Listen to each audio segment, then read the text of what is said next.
Off, just what a memorable night here in Clemson. Just really, this was exciting for me personally, especially how hard myself and others have been fighting to make this new arena a reality. I think you can see it feels like a whole new place. To see that kind of turnout was special, and couldn't be more proud of the way we won. Dealt with all kinds of adversity in the first half. Guys battling foul trouble. Just extremely physical game.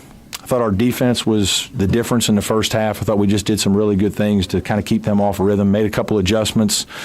After the first kind of media timeout where we saw some things that they were doing that we hadn't prepared for. These early games are always hard because guys are doing some stuff that you don't get to see as much because you don't have film.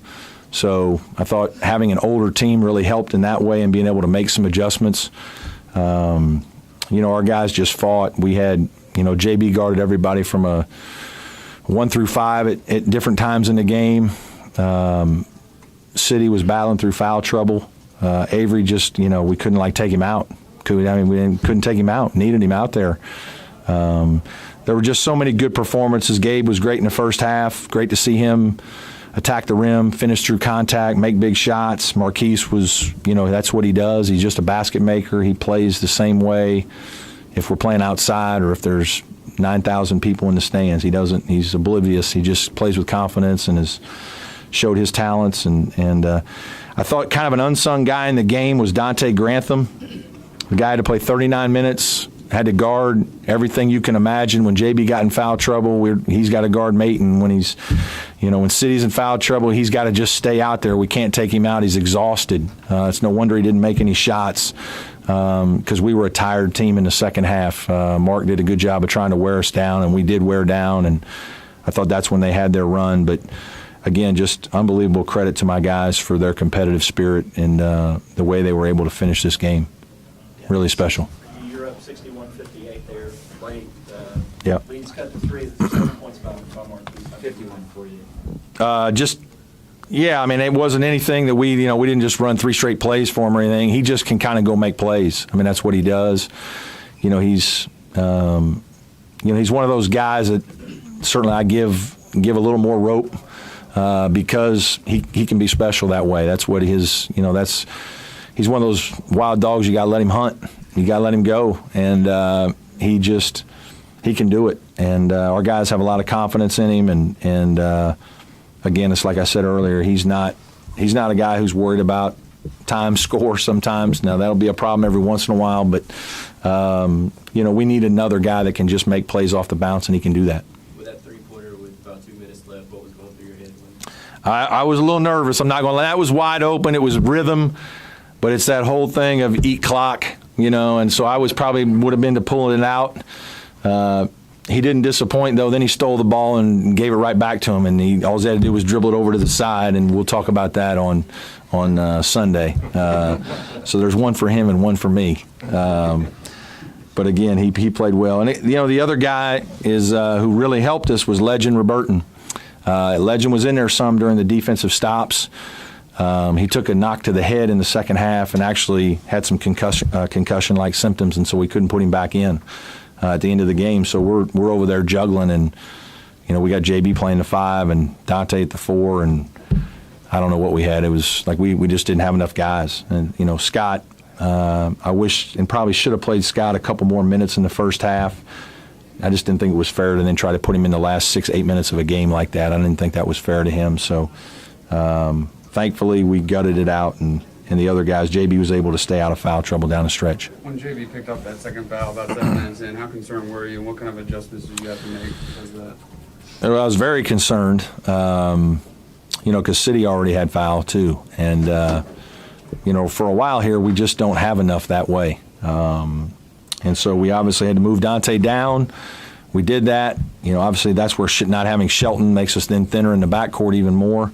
JB had to sit over there for a good while, and that's hard for him because he's not a guy that's used to sitting long periods of time, so then it gets a little frustrating.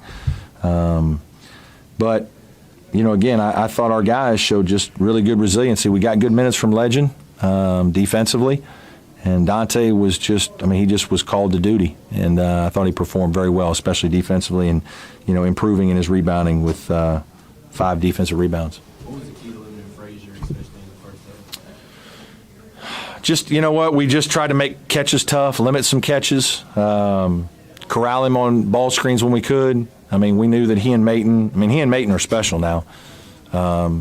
Frazier just plays the game with so much confidence. There's some things that you don't coach players that they're never really bothered. I thought we did funnel him into some turnovers by funneling him into bigger players, and we had balls get deflected and got a couple steals and just threw him out of rhythm on a couple things. But you knew he was going to make some plays, and then we tried to deny him the ball as much as we could late in the game. What you mentioned earlier about being back in Little John, and last week you said you wanted to see what it was going to be like when it counted. And what was your thoughts on the crowd tonight? And that was terrific. I thought it would be. I hoped it would be, and they didn't let us down. It was certainly fun to see the student sections in different places that were alive. Coach Fox and I are friends, and so we talked briefly before the game, and that's one of the things he said, hey, I really like your arena. Obviously, the amenities are fantastic, but, your fans are right on top of the court. I'm sure it's going to get loud here in a little while, and you can just tell, as an opposing coach, when you come into a place and you can feel it, that, if the home team starts playing well, it's going to get crazy in here. And, it was really loud, but it's going to get louder. It's going to get louder this year. And I'm just, really happy that all the people can make it, and because it's unbelievable when we have this kind of crowd, the kind of impact. If we had 6,000 people tonight, we might not win the game because our guys fed off the energy of the crowd. We needed the crowd when we were exhausted because there was a midpoint there in the second half when they made their run, and Mark was smart. He just kept running guys in on us, and we were running out of gas. And the spirit of the crowd really lifted us to the win in the second half. Game picked up right where he left off last week. Had a big first half. Mm-hmm. Did you expect him to get off to this fast a start? Yeah, he's a junior now. He's in the best shape of his life. He's made some more healthy choices in eating, and I'm really proud of Gabe. We do morning shooting at 7 a.m. 3 mornings a week, 2 to 4 mornings a week probably, and Gabe's usually in here by 6:30, 6:40. He's the first guy in the gym. He feels good about his stroke right now. He feels good where he is. And I just, I want to see him continue to rebound. He needs to rebound better and have an impact on that end. But offensively, I feel good about where he is as a player and scoring and driving and making shots. Coach, talking to you a couple weeks ago at the ribbon cutting ceremony, you took a lot of pride in this facility and Yeah. everything else, but what's the kind of pride you take from today's win and kind of this kind of pride? Yeah, certainly, you don't want to lose a game like this. Everybody's going to remember, hey, the first game, we've got a space reserved in our office for a big picture of Little John Pact, the new Little John Pact, and, we sure don't want to do it if we didn't win the game. So there was, a little anxiety for that, not just for me, but for other guys that kind of knew that was happening in the background. But you want to know where this, you want to know that the first game in Little John is special, and it does feel like a new place. One of the other great things about tonight is we have some of the Clemson legends are here. The Little John legends. It was important to me that we recognize some of the former players who were unbelievably successful here at Clemson and elsewhere, and I think we've done that throughout the concourse. I want those guys to be proud. I talked about that during the ribbon cutting ceremony, that it's really important to me that we do a better job of making our former players understand that basketball is important. We appreciate them, and they're a big part of why we have what we have today. And we want them around. We want to celebrate them, and we had some great guys here today. To watch them, to play well in front of them is important for my team. Beyond that, how important was it to get off to this start and carry some momentum into a tough road game at Davidson? Yeah, it's going to be hard. Davidson's an outstanding team, extremely well coached, great players, can really score. They have another inside-outside combination that is as good as any in the country. So it really helps us, gives us a little shot in the arm. We need to relax here for 24, 30 hours, just kind of, heal some wounds a little bit, get ourselves ready to go again. But it helps to be able to recharge knowing you won a game and you dealt with some adversity in the process. Yeah, he had concussion-like symptoms, and so the doctors told us we couldn't put him back in. You said it might take you a little time to become the type of defensive team mentally and just an approach that you wanted.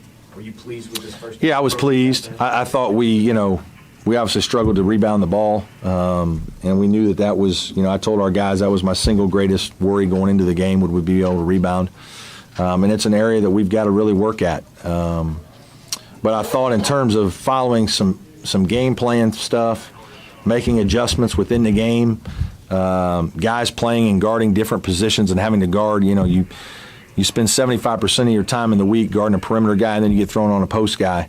There's some things that are going to happen that you're not always ready for. And so our guys talking, communicating, working through that, certainly it helped that we have a lot of experienced players playing. You talked a lot in the past about sometimes guys just have to make a play. Sure. You call a play, but guys have Absolutely. to make one. When they went from man to zone, is that a testament to the team? You know what? They went man to zone, give us a different look. It was a little harder for us. We didn't have the inside touches that I would have liked in some possessions. We kind of jockeyed between about 3 different things where we were just gapping them and staying spread, and then we made some cutters go through, and then we ran a couple plays and ball screened it a little bit, and we just kind of ran the gamut a little bit. And probably my guess is we probably were reasonably successful, not great, but if you go back and look at it, we probably did better. We had some timeouts where we came out of timeouts. I know of 2, maybe 3 in the second half where, we call a timeout to stem momentum or there's a dead ball. We come out of a timeout and score. And I think that was really critical as well. Great execution.